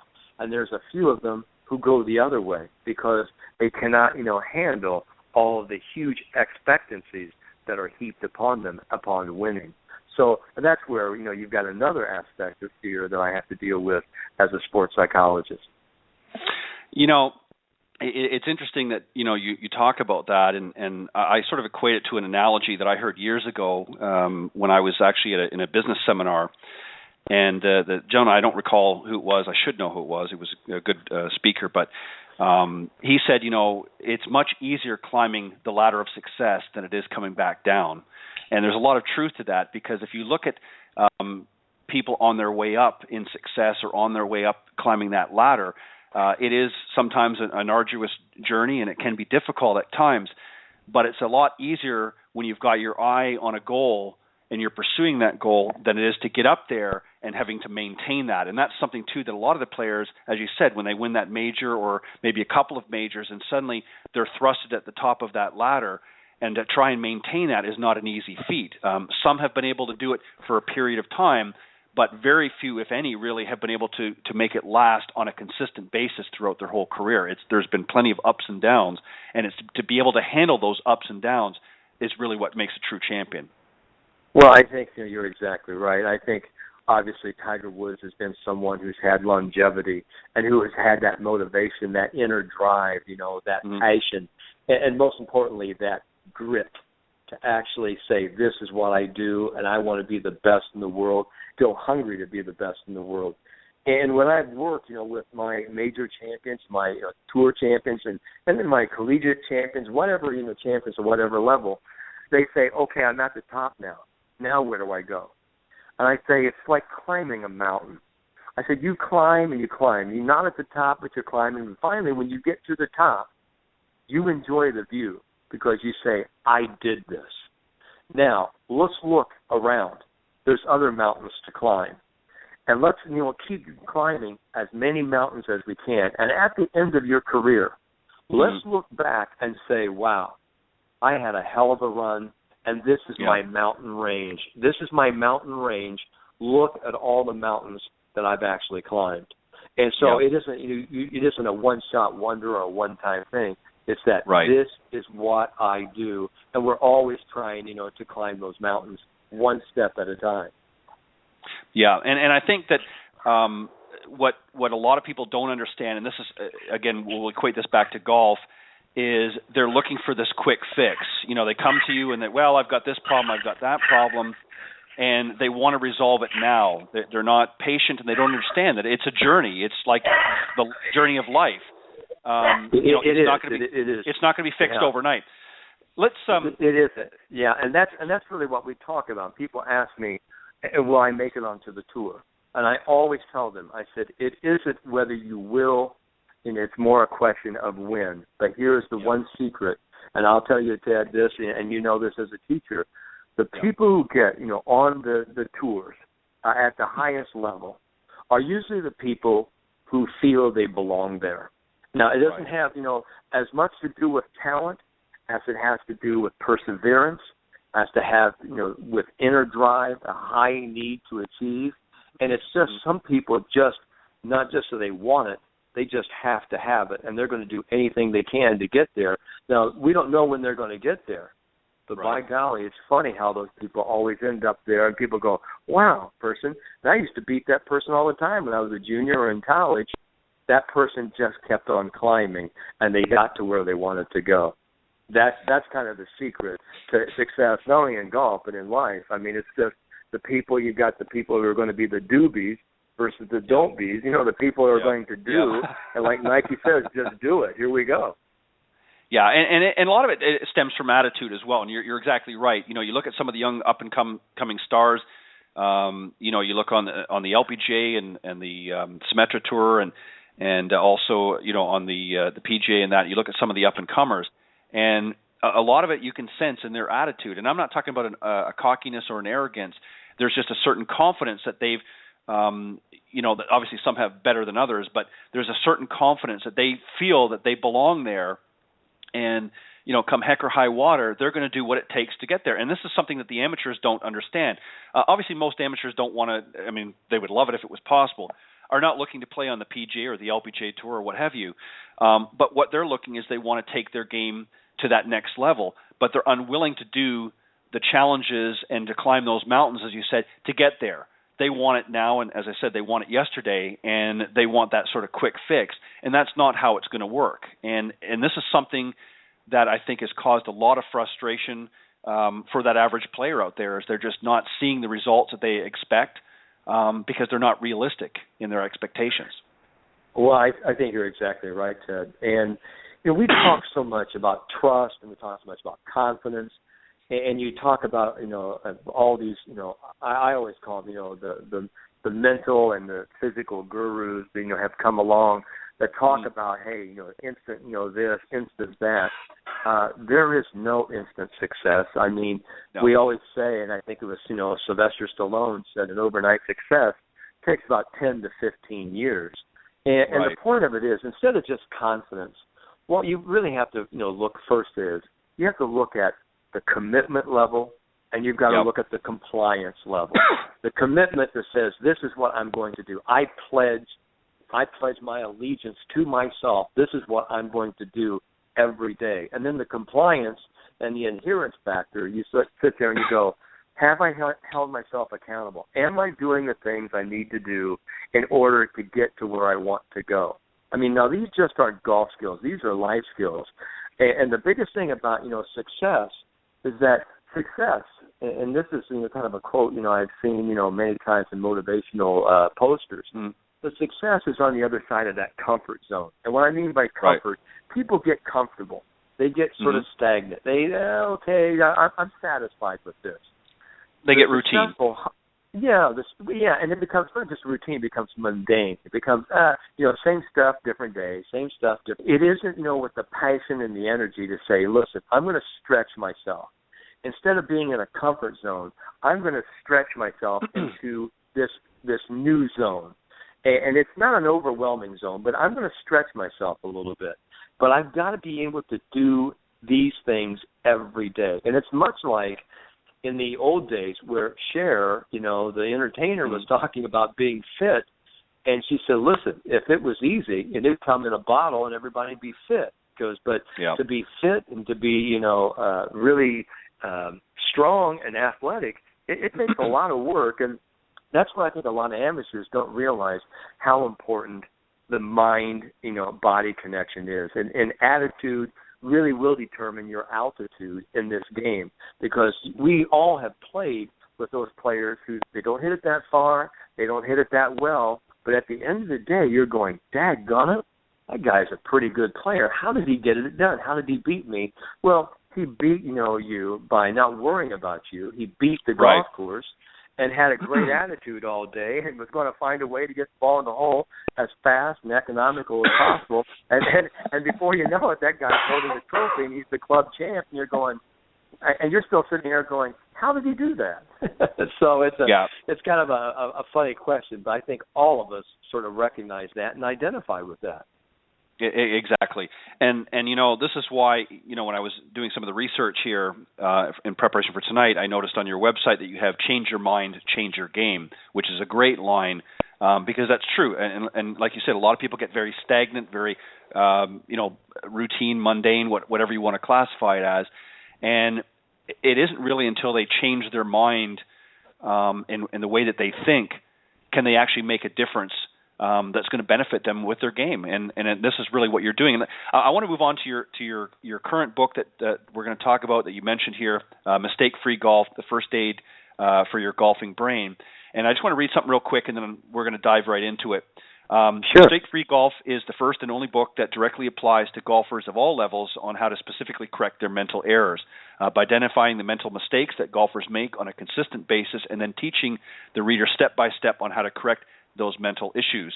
And this is something that you've put together, and you've actually, as I was reading here further, you've done a lot of interviews with some great players. A few we've already mentioned: Nick Price, Michelle Wee, of course, Charles Howell III, Raymond Floyd, Greg Norman, Suzanne Pedersen, and of course the 2013 U.S. Open champion Justin Rose, as well as many others. So you've got a great collage, if you will, of some fantastic players here when putting this book together. Tell us a little bit about the book, and then what readers can hope to find by searching through some of the chapters that you have in there. Well, I'll tell you what, it's great. I love the book. This is sort of my magnum opus, if you will. I've written, several others. I've written The Mental Art of Putting, Using Your Mind to Putt Your Best. I've written The 10 Commandments of Mind Power Golf, and others. But mistake-free golf, I looked at it from a different, perspective, Ted. I had seen all the other sort of positive platitude books talking about positivity, talking about routine, relaxation, breathing, and all of this sort of the mental mechanics, that anyone can read. I'm sitting here going, I'm going to take a different approach. And sure. I was sort of influenced years ago by a book that's written back in the 1930s and 40s about all of the bad shots that were in golf, the skulls, the shanks, the slice, the pull. And I thought, we need a book like that really identifies, the most common mental mistakes that all golfers of any level, talent level, tour level, amateur, whatever, make. And so I went sort of on this, it's been a kind of a lifelong journey through this. I've had a lot of people say, well, how long did it take you to write the book? And I said, well, it took me about 40 years to actually gather in all the insight and intuition to actually say this is what I thought was important. About 5 to 6 years of gathering up all of the different interviews, over 150 different interviews, with the best players in the world and the most emotionally challenged players in the world, some of the worst, attitude people in the world. And then you sort of make, themes come out of it. And so what I did, I actually took a look at 9. I took a look at the 9 most common mental mistakes, and I actually just put them, down one by one. And really the first chapter, it really talks about the doubt. It talks about the greatest mistake that players have, and that is stepping onto the first tee and not believing in their ability. Feeling like somebody else is better than them, or that they're not worthy, or that they're going to screw up. And so we need to get people to understand, I need to get you through that doubt, through that fear. So that's why I call it first aid for your golfing brain, because most people, are having a sort of a mental hemorrhage, and what they need is a mental tourniquet to actually stop the bleeding so they can actually have some success and get down the fairway. So that's sort of really, where the genesis for the book came from. But it took me about a year to write it. But after I had all the other information put together on it. But I got to tell you, it's sort of like Victor Tyam, who actually was the old Remington Shaver CEO president, who said, I love, the product so much, I bought the company. I read my own book. I do. I read it. It's like a handbook, a reference book. And, I don't want to say it's a great read to take to the golf course, but you can put it in your golf bag. I've had, people tell me they read it when they go to the bathroom. So, well, that's fantastic because that's great reading material. So they can actually just go to one chapter and they say, hey, that's the chapter that helped me so much today. Because that's what people want. They want little golden nuggets that say, do this. And this is really what, this book about. I describe the issue. I describe the condition. And then before I prescribe the intervention, I give, a real nice interview, and I have, a player talk about their condition, what was going on with their problem, and then here's how we actually correct it. Here's Dr. Bob's RX. Here's the prescription for your success. And then at the end of every chapter, I have a take it to the course, do this section, because that's what people want, Ted. And this as a great teaching professional, people, for sometimes they go, just tell me what to do. And that's really what the book is. It says, tell me what to do. Here's what you need to do in order to have success for yourself. Do this. So I kind of just, hand carry them right through this mental toolbox. And that's really what mistake-free golf, first aid for your golfing brain is all about. Yeah, and that's, you've hit it right on the nail right on the head. And this is something that, I've discovered over the years as well is, people want solutions to whatever problems they may be faced with, but they want to be able to see in its entirety, not just, okay, well, here's the answer. They want to see what the problem is. They want to see how it's helped somebody else and see that, in other words, they want it to be relatable so that it's not just something that's unique to them. People, again, it goes back to that fear. People don't want to see, well, hey, am I the only one that shanks the ball, or I'm the only one that, does this or does that? So it's nice that you've put something together to show that even some of the best players in the world have been faced with a similar situation. So it gives them a certain comfort level to know that, hey, if Greg Norman did this, or if so-and-so did this, then I can't be all bad. So again, it brings that identity back to us being all human and all sort of from one cloth, if you will. But at the same time, you're now outlaying, okay, here's what they did, and here's what we can do for you. Yeah, and I've had people tell me, they say, wow, this is, the best book, on this and mental side I've ever read. And they go, because you really describe these situations, and it seems like every chapter you're talking about me, okay? Whoever it was, but you're really talking about me. So I really personalize it and individualize it to everyone. Everyone who reads this book, will read it over and over, and you'll go, wow. And I remember, one of my reviewers, who was a great LPGA teaching professional, she started, crying when she handed me, the manuscript, sort of the rough manuscript. And I go, why are you crying, Joanne? And she said, every one of these chapters is describing me. If I'd had this book early in my career when I was in college, I would have been so much better. I would have been so much better as a tour player. She goes, gee, it's sort of like, it's like Dr. Bob Winters in a book. And that's sort of really what, a lot of people have said. They say, gee, I'm going to, take Dr. Bob with me, and I have him here in black and white. So that's really what mistake-free golf is all about.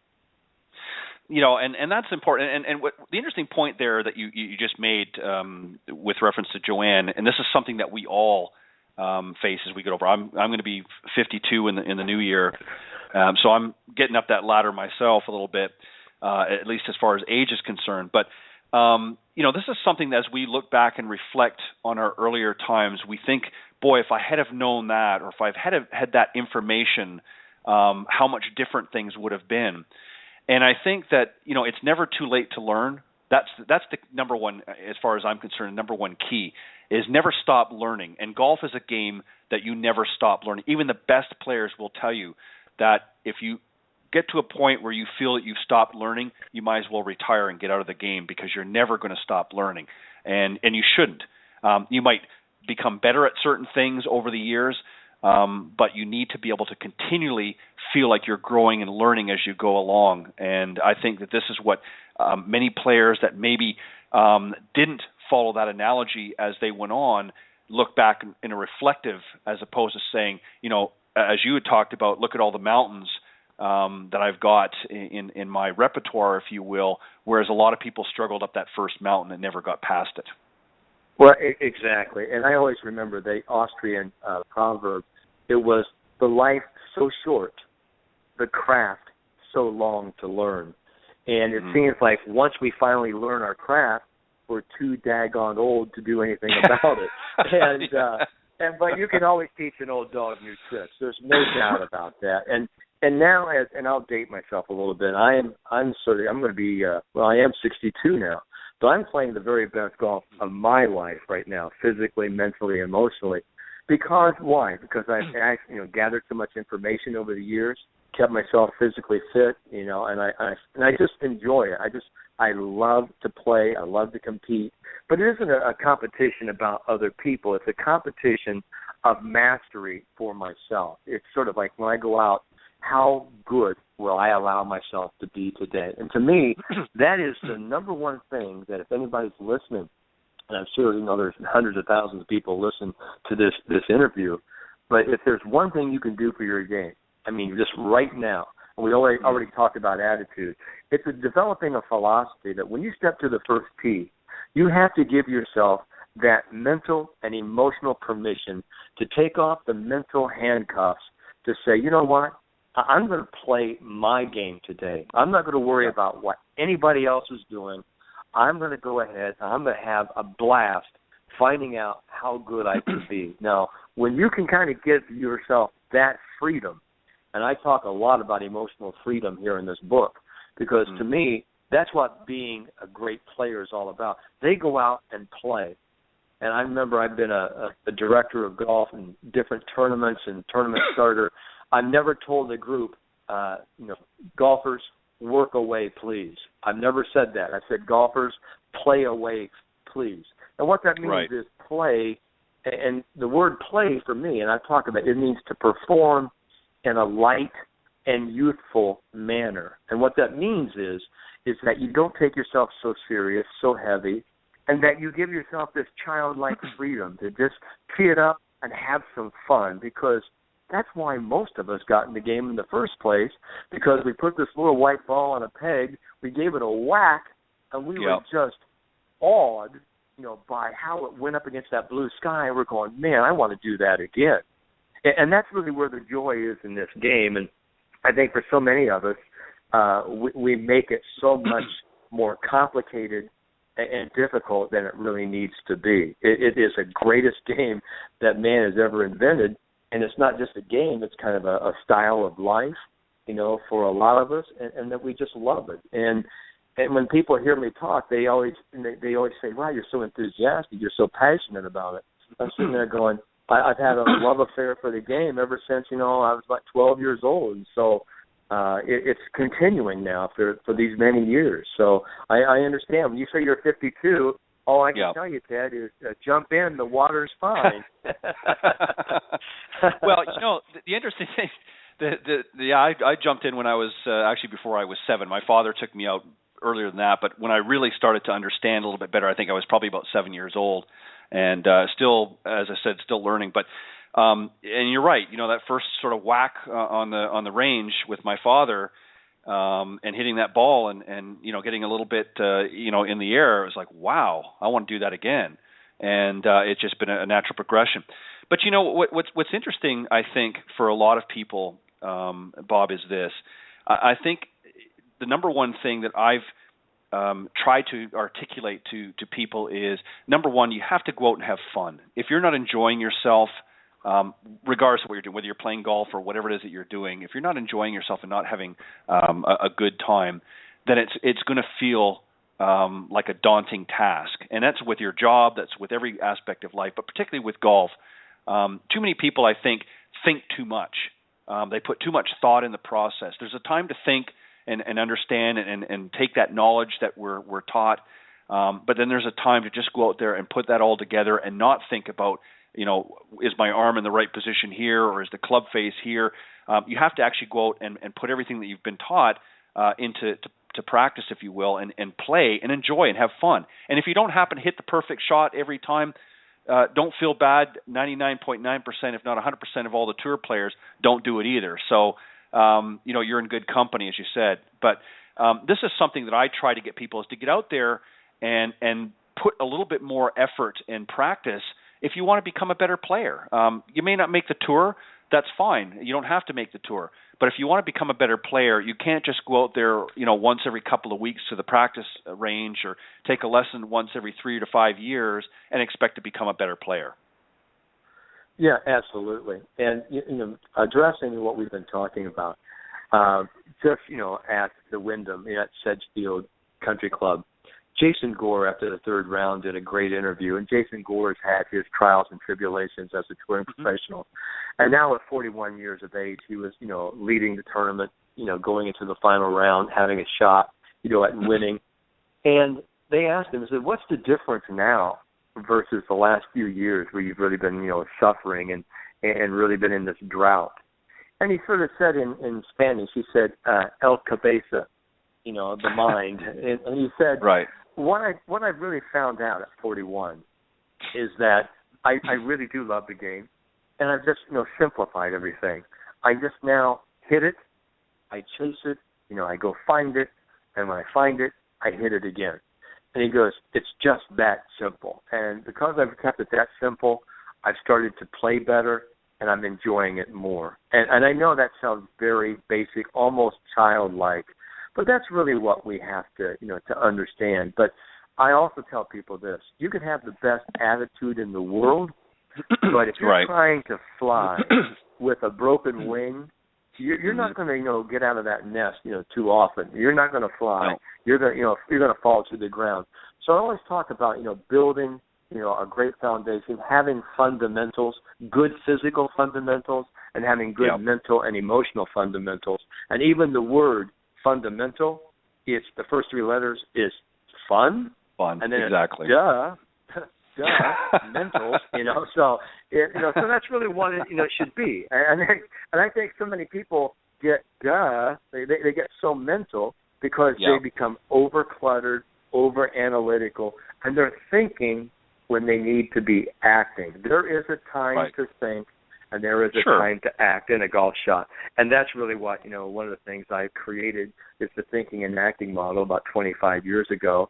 And it's been wonderful that we've had a lot of other people talk about taking the thinking and acting model, and they talk about think box, play box, Pia and Lynn with Vision 54, and they talk about that. But for years ago, I understood there was a time to get ready, and then there was a time to step in and be the athlete, to be very reactive to your target. And so when you're behind the ball, you're sort of a strategist, you're sort of a coach, you're your own best caddy, and you're making a great decision. But when you step in, that's when you've really got to, transfer it and just let it, trust it that everything's going to work out okay. And then you just aim and align yourself and swing to your target.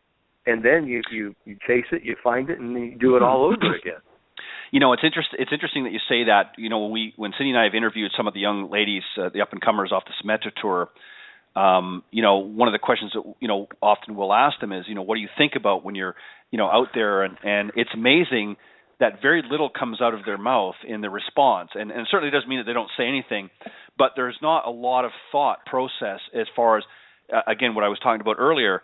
Whereas if you ask the amateur the same question, they'll go through a laundry list of thoughts that are going through their mind when they're standing over the ball. And that's the difference between a lot of our higher handicap amateurs out there and the tour players, is they don't have this, as we talked about earlier in the program on the panel discussion, 17 different swing thoughts going in to the first tee.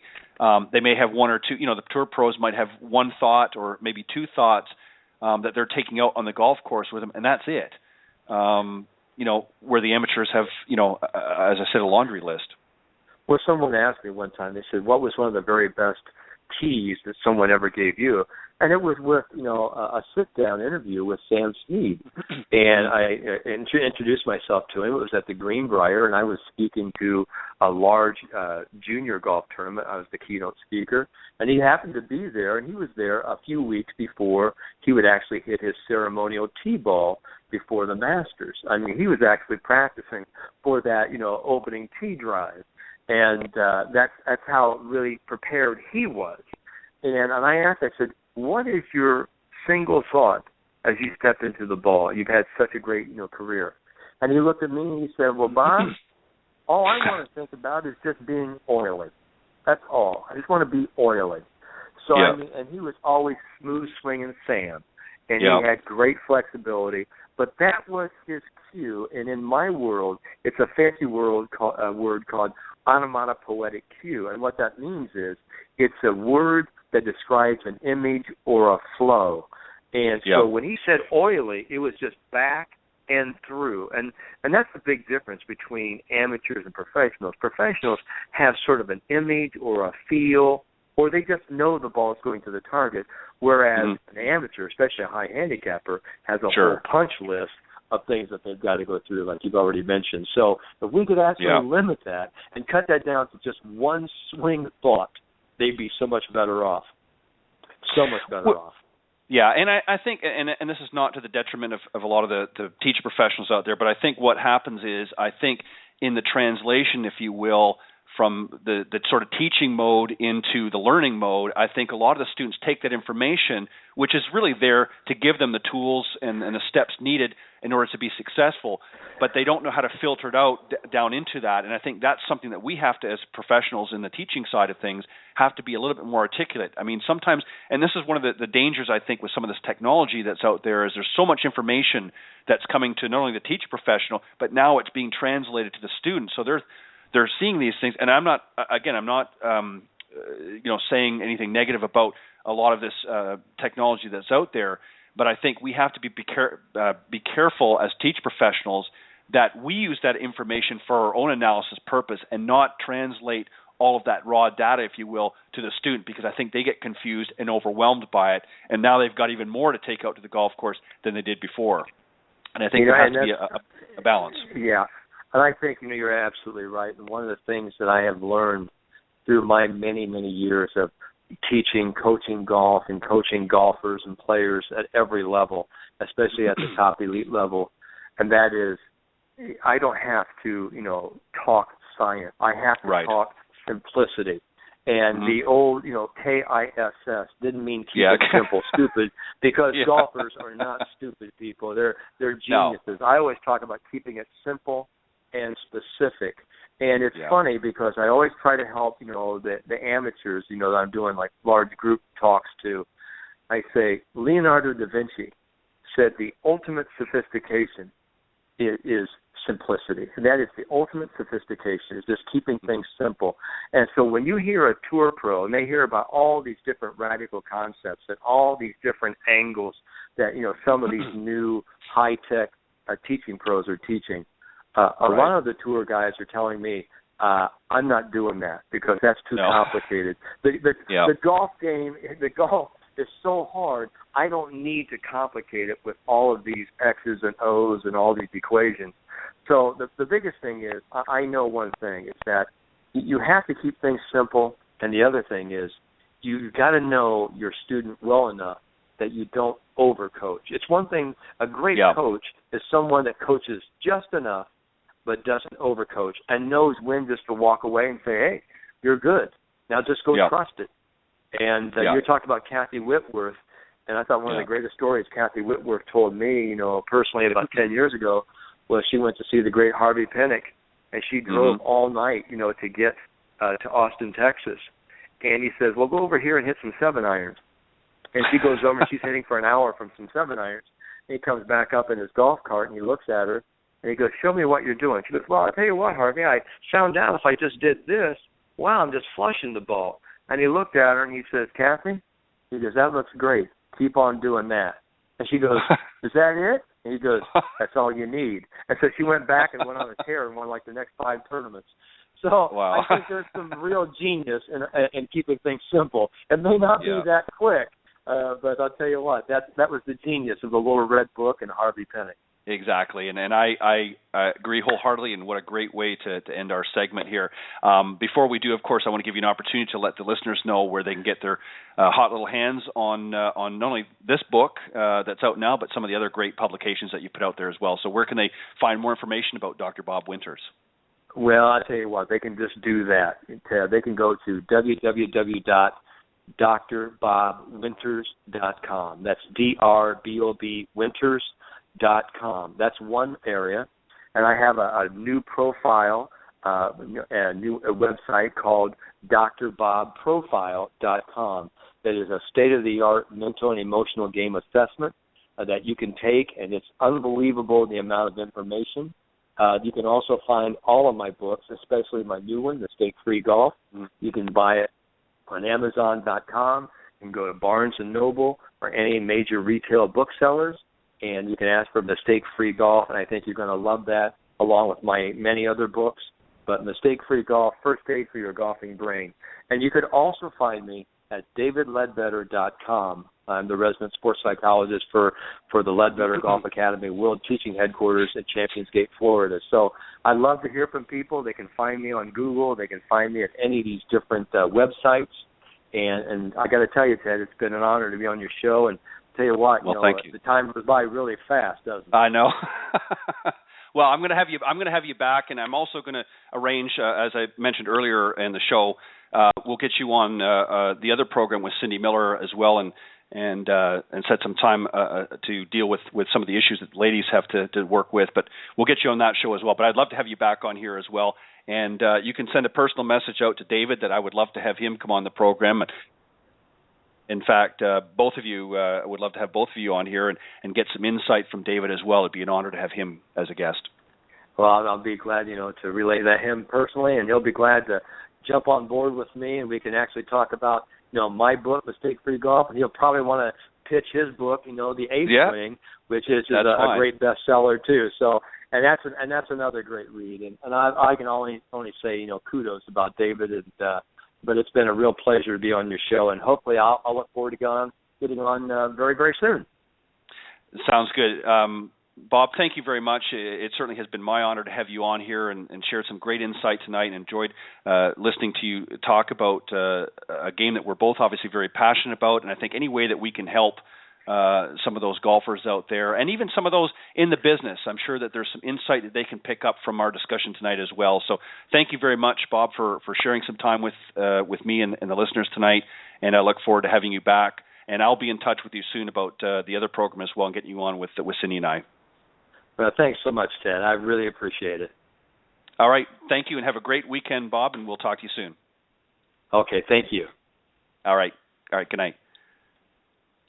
All right. That was my very special guest, Dr. Bob Winters, who is the author. His new book, of course, is Mistake-Free Golf, First Aid for Your Golfing Brain. And you can find out more information about that at his website, www.drbobwinters.com. And you can also go to drbobwintersprofile.com as well if you're interested in taking his assessment. But certainly I suggest that you go there. All of the links, of course, on how to get your hot little hands on this book and many of the others that publications that he has written. I strongly suggest that you do. He's certainly, as I mentioned in the beginning, internationally renowned and recognized sports psychologist and author, and certainly does a lot of great work and very well known throughout the industry. So thank you for tuning in tonight. And I just want to say a few quick special thank yous before I sign off for the evening. Also, I want to thank again the Coach's Corner panel, Michael Wheeler, Clint Wright, and Monte Scheinblum. Thank you guys for coming on the program tonight. And a special thank you, of course, to some of the other supporters and sponsors of the program, Mr. Jonathan Laird from South Coast Golf Guide, Meredith Kirk from Meredith Kirk Golf, and as well as Nikki and Tiffany Litherland for help spreading the word, Mr. Bernie Pinder from OnticGolf.com, and Sean Kelly, of course, the owner of LinkedGolfers.com, and, of course, my good friend and buddy over in Ireland, Peter Doyle of Doyle Golf Solutions.